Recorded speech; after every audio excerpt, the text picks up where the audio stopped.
Hello, Parsippany. I want to thank you for joining us for this virtual roundtable discussion on the topic of hate, discrimination, and intolerance of Asian Americans and Pacific Islanders. Now, Parsippany prides itself on its cultural diversity. Keep in mind that over 34% of our residents identify as Asian.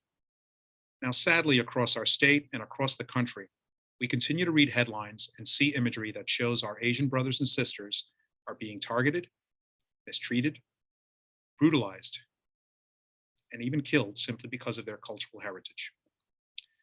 Asian Americans and Asian immigrants have been the target of hateful actions and rhetoric for almost as long as the country has existed. From westward expansion with the building of America's railroads to the Japanese internment camps of World War II, and now with the incendiary rhetoric swirling from the COVID-19 pandemic.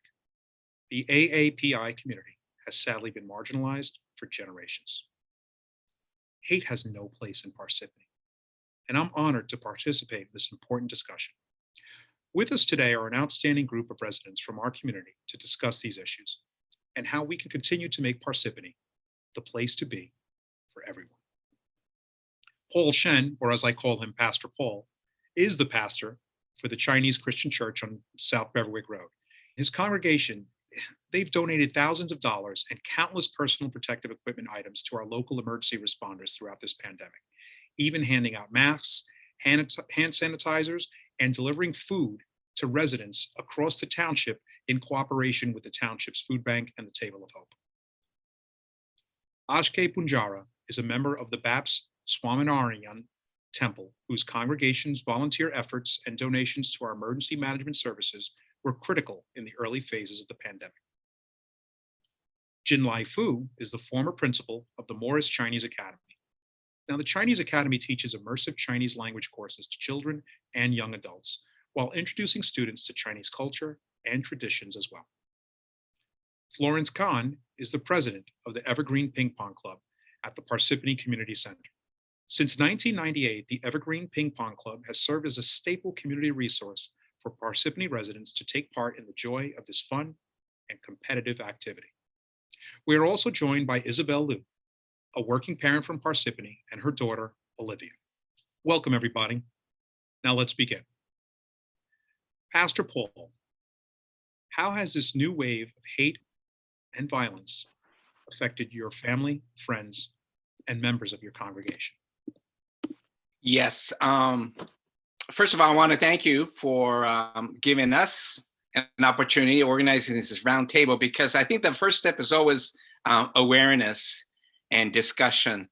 So last year, I think it was around the summer, right after the Black Lives Matter protest and movement started with it's a one-year anniversary trial of George Floyd, our church held a panel discussion, if you will, and we had parents and youth and young adults there.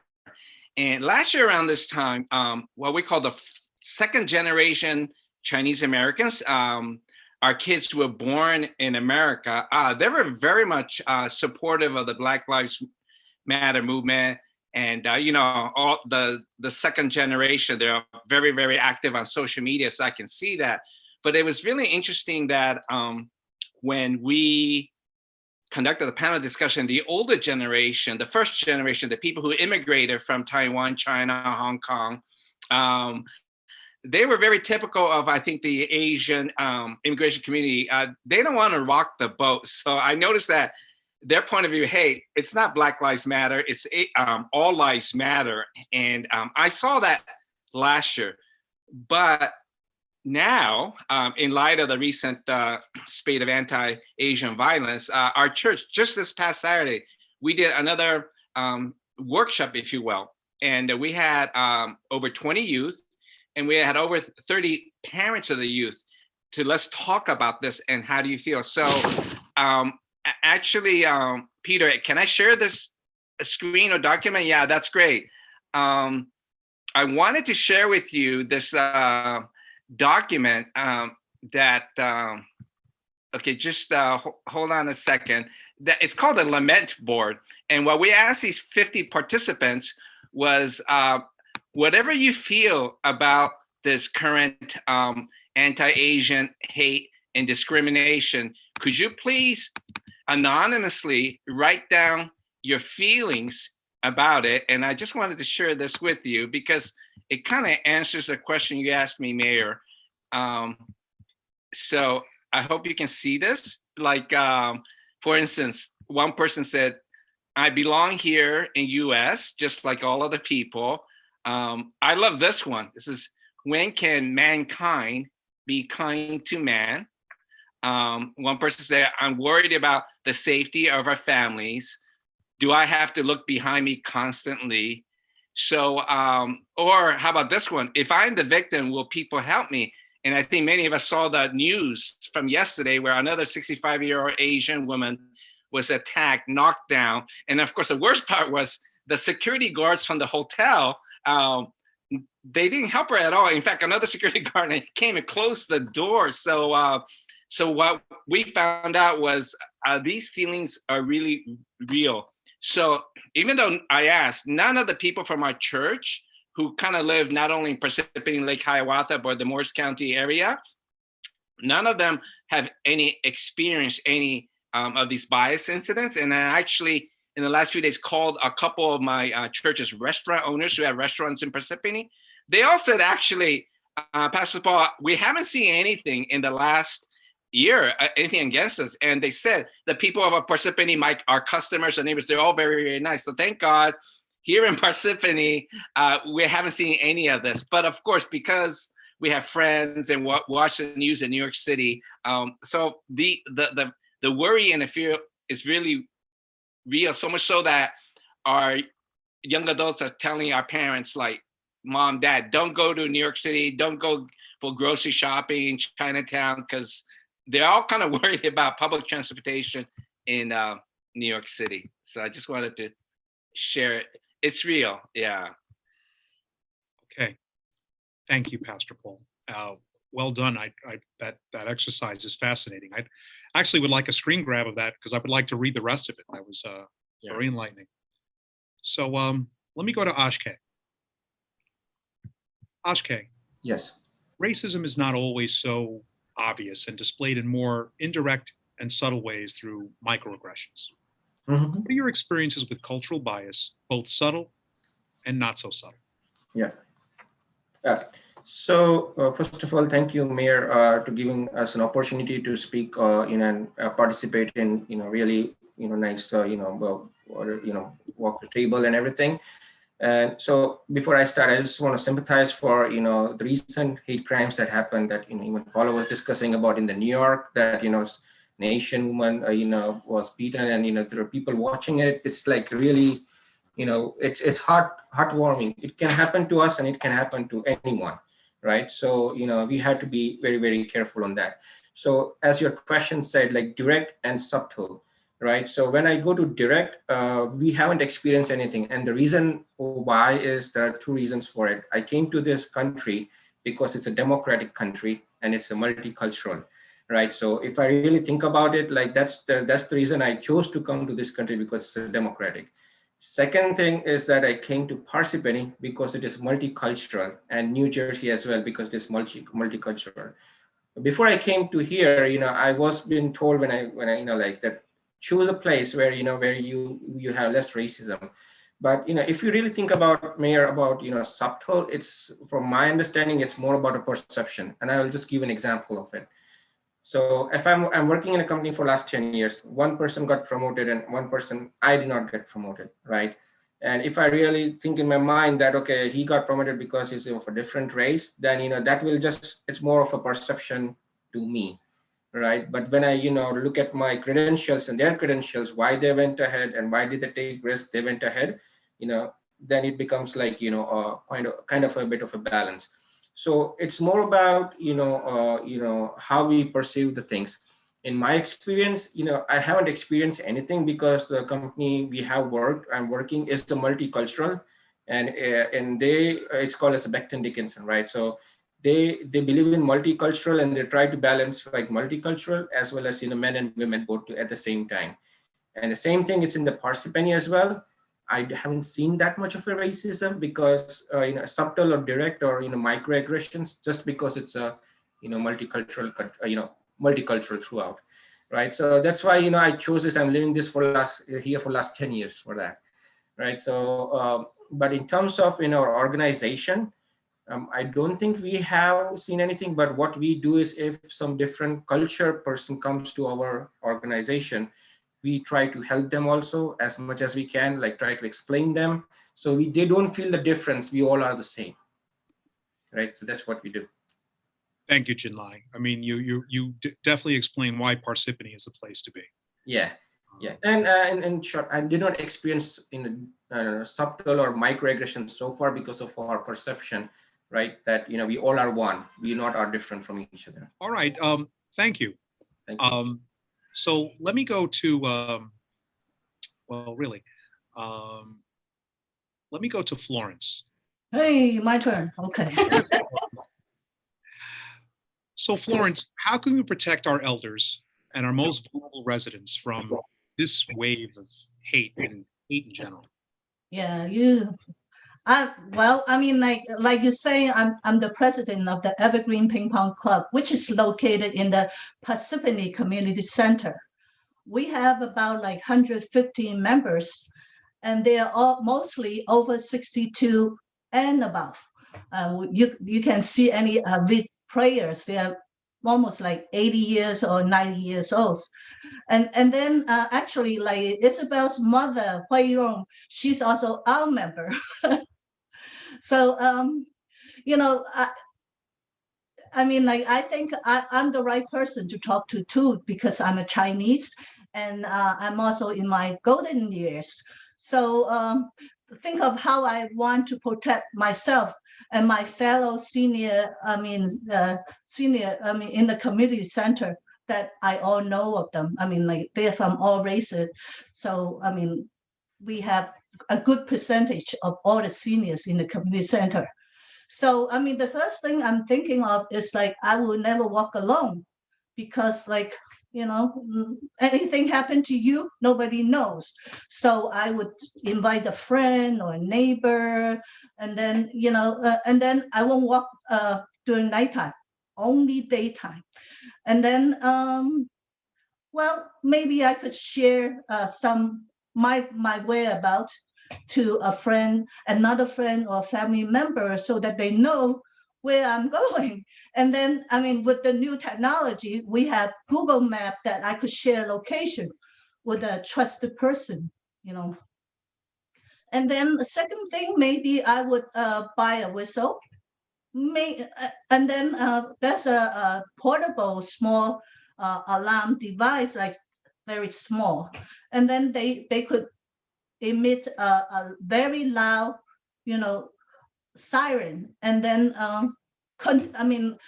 you just need to pull a string or press a button, and then they would sound off like continuously for at least 30 minutes. That could help because like we have no energy to yell out, being senior. I mean, like nobody could hear us. We need some kind of device like that. Maybe I'm even thinking about like walk with a hiking stick or a walking cane, so that anything come up, I could at least like show them I have some kind of weapon, so they won't attack me or something. Hopefully. And then third things is like my friend suggested to buy a pepper spray, or bear spray, to. But I Googled the New Jersey law. Using pepper spray is legal in New Jersey if you're over 18 and have no like maybe major criminal record. And then, the spray has to be within 3/4 of an ounce. You cannot buy a large volume. Maybe small portable one would be good enough. So, after that, I would think of, maybe I should, I need to go back to the center because I could practice Tai Chi, dancing, other than just playing ping pong. Of course, ping pong is my favorite because like not only you can have eye movement, hands movement and the footwork, it's really make you more healthy and fit so that when crisis come, you have a clear mind and then you know how to handle certain crises like that. Okay, so I'm hearing the fact that you're able to connect with other seniors at the senior center, so you have connections, so you're not walking alone, is helpful, and then also taking smart preventative measures. As a matter of fact, we have Zoom exercise twice a day with Right. the senior center friend. You know, and we decide what kind of exercise, and all from YouTube. I mean, they have lots of fitness exercise that you can use, and then we do it together. And then after that, we have sort of like a happy hour chatting. so Well, like you, I agree, though. I cannot wait for COVID-19 to hold back and for people to get vaccinated so we can open up the senior center. That place is more than just a community center. Okay, Florence, Yeah. thank you very much. Thank you for the invite. Oh, my pleasure. So let me go to Jinlai. Jinlai, I have a question for you. You know, especially because of your experience as working with youth. How has this wave of hate and violence impacted you? And what role has social media played during this unprecedented time? Yeah, Mr. Mayor, first, thank you for the opportunity to participate in this discussion.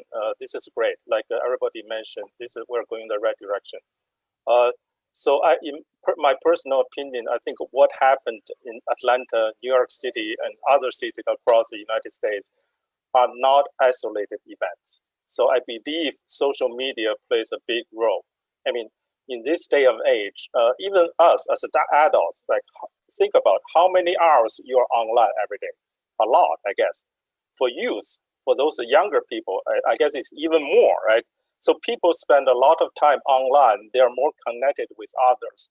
The way the social media works, they get the information they want to get, right? So I think that some of the anti-Asian rhetoric from social media, I believe, inevitably influence those people's mindset and behavior, especially those young people.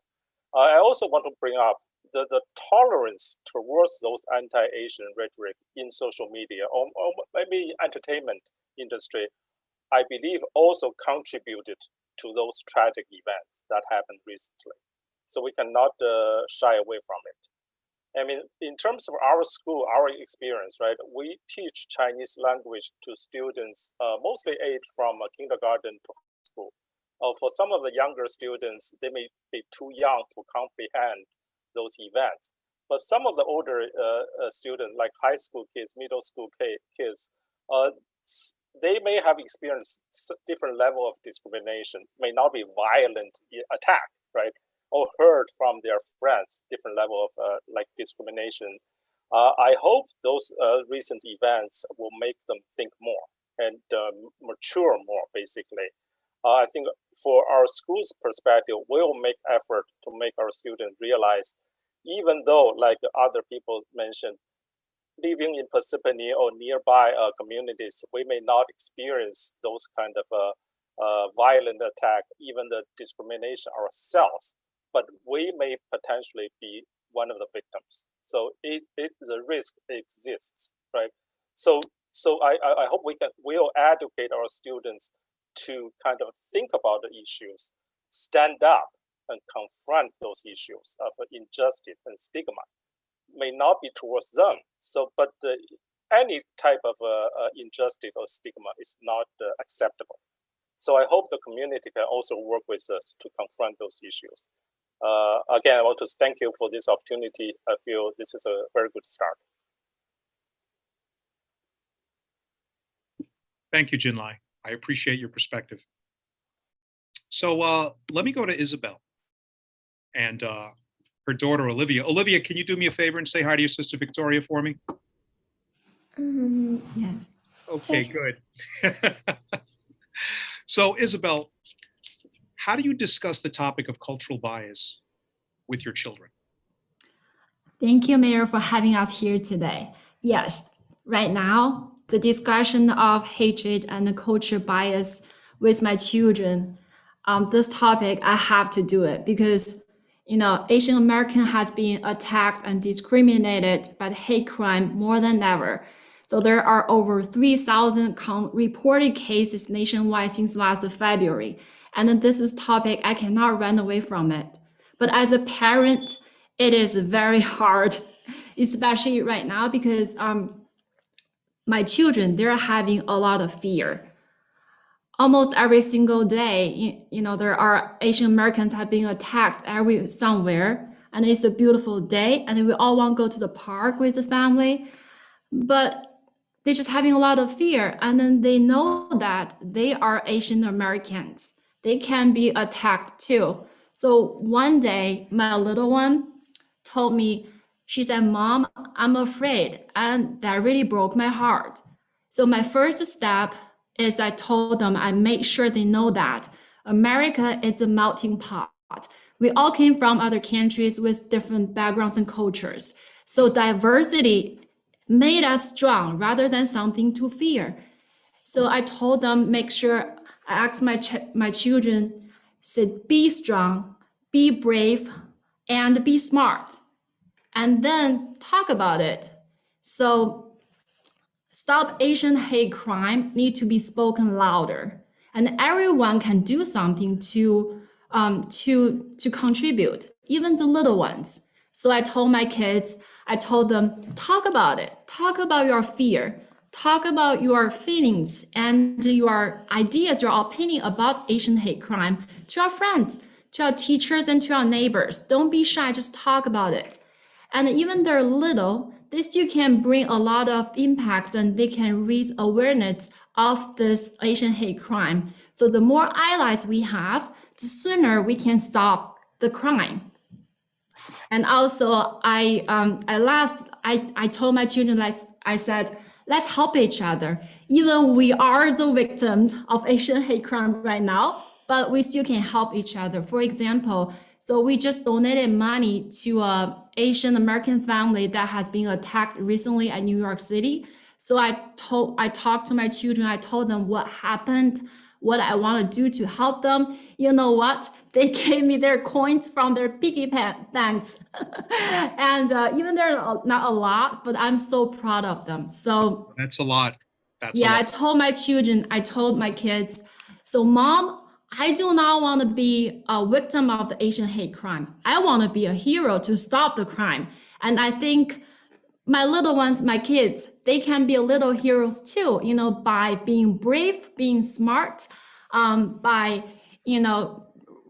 bringing up the awareness of stop the Asian hate crime, and also be helping each other. So that's what I told my children, and I'm really thankful that I have the opportunity to share today. And I want to really, really say thank you, Mayor. Thank you so much for caring about us, and thank you for caring about the Asian community. Thank you so much, Isabel. And I'm taking that away from me. Be strong. Yes. Be brave, and be smart. Yes. I like that. I like that.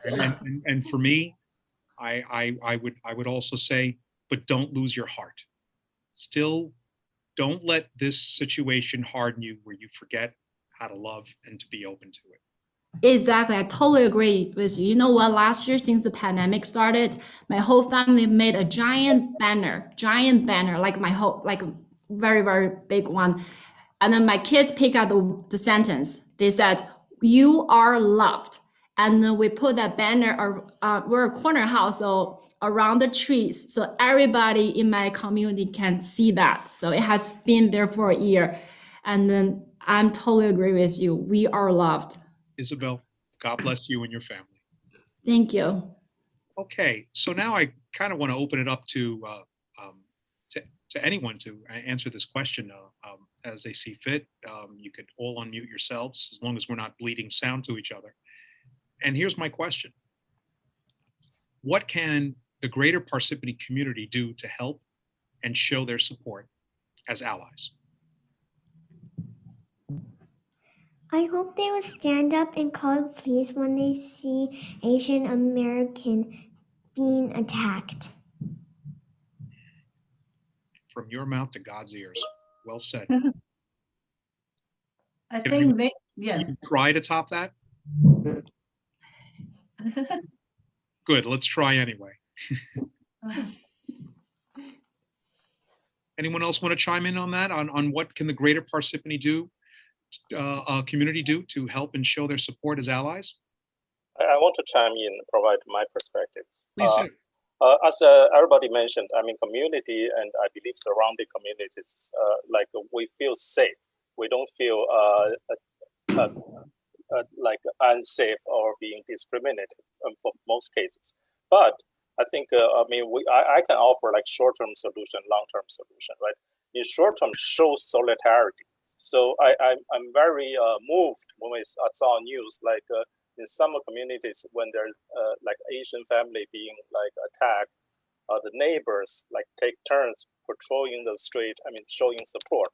So show solidarity, send clear signal to the community that we are in this together against those attacks, right? So that's what we can do. So long term, I believe like awareness and education is critical, right? Even though we don't subject to the like violent discrimination ourselves, but the stigma is still there, right? For COVID, like I know this COVID started from China. That's a fact. But as a Chinese or Asian American, we lost jobs. Some of the lost jobs, some of the lost loved ones. We suffer just as much as everybody else, right? So we should not be blamed for COVID. So like I mentioned social media before, like the rhetoric, like calling that the Chinese virus or Kung flu, I mean, those won't help, right? So those, I think like education awareness is the key. I heard like Florence mentioned, like the ways you want to protect yourself. That's good. I mean, for anybody, seniors or non-seniors against violent crime, that's good. But to hear that being Asian or being a Chinese American, you need to do extra step. That's frightening. So I hope we can like do more education among communities, also in schools to kids, to help like mitigate those. Thank you very much. Does anyone else want to chime in on that, on what the community can do to show support? Yeah. You go ahead. No, so, my approach, Mayor, was more of a generic, right? Open your hands out, you be good, the others will become good by yourself, right? So whenever we see someone, right, which is not from our race, try to be as polite as possible and try to be as good as possible. That will start, in their minds and in our minds also, in any situations. First of all, I want to give a lot of props to Isabel, and the way she spoke about the daughter, I was overwhelmed. I was about to cry because I have like 2 kids as well, right? So be kind, and I think you will get the kindness, maybe not today, maybe tomorrow. That's the only way we can do it in democracy, right? That's what my thinking is, right? And I just want to share something from our spiritual reader, is like, in joys of others lies our own, right? So that's how we have to, play our role to do it, because there is no other way out, to decrease the hate. It will be there. It's a risk, as I think Jinlai said. It's a risk. I also know it's a risk. It may come to me also. We have to protect ourselves, right? But there is no way to decrease it. Otherwise, you change yourself and others will automatically get changed. That's my, overall, like, my thinking, right? That's what I would say. Yeah, thanks. I like the way you think. Yeah, thank you. I want to say something. Yeah. I mean, as a community, I mean, we should host more diversity programs, like what I mean, we always used to do in the community center, that every year we have the Chinese New Year celebration, and we perform Tai Chi, dancing, everything. And you, Mayor, you are kind enough to join us every year for the last. You know how much I love Tai Chi, so. Yeah, well, one year you did play Tai Chi with us, yeah, and that's the way that we commingles everybody, because the center, you have every walks of people. I mean, mostly senior, of course, but you have a diversity of people that they could, look and see, and well, maybe I mean, like they are not. I mean, like, as if they see all the different, I mean, like the Asian people. I mean, we're all nice. I mean, we treat each other very nice. I mean, and then maybe we could provide bilingual help. In case a victim, a hate crime victim needs some bilingual help, then we could have someone help them. We And do and provide also, that. We do provide that, by the way. right, right. Our And mechanism. maybe you could have some kind of a booklet Yeah. that have the prevention tips or contact informations. That's a good I idea. mean, that distribute, in different area. I mean, other than the restaurant or the community center, and so that people know what to do when something happened like that. Yeah, I have one thing to share. Sure. Yeah. So, in echoing to what Florence just said, right? It happens in my company where I work to celebrate the diversity. So, what we do in our company, and I think we can do that in our community as well. So, we celebrate Chinese New Year and we celebrate Diwali in the main corporate office, right? It's not going to be much, maybe like a 30-minute, right? And what we do is like, we can do that into our town, like, a small celebration with very few amount of people. And in our company, we publish it in our, BD, like, some kind of a booklet that we have, which is shared within the company throughout the globe. We can do it in Parsippany patch. So like that, like, people will come to know about, the multicultural, things that we celebrate. I think we are doing it, but Yeah. just, for, a little bit, maybe, more of a, if we can share it with, a larger group of people, like within different races. Sure. I'm just echoing what Florence said, but that reminded me of my work where I do that. That's what we do over there. Well, I think of the events that we have. Well, there's the Raoul Wallenberg Memorial that we have at Smithfield Park, where we honor Raoul Wallenberg every August.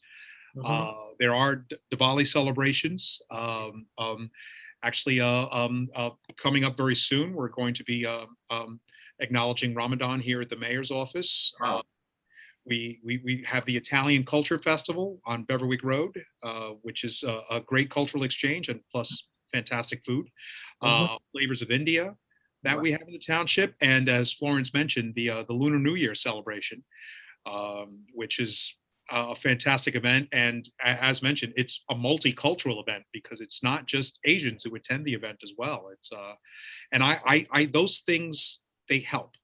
And you discussing the kind of environment we have in Parsippany, that's where we're going with this. But we're going to continue with this, and we're going to keep expanding it. And so it's about getting more people to these events, and we'll work on that.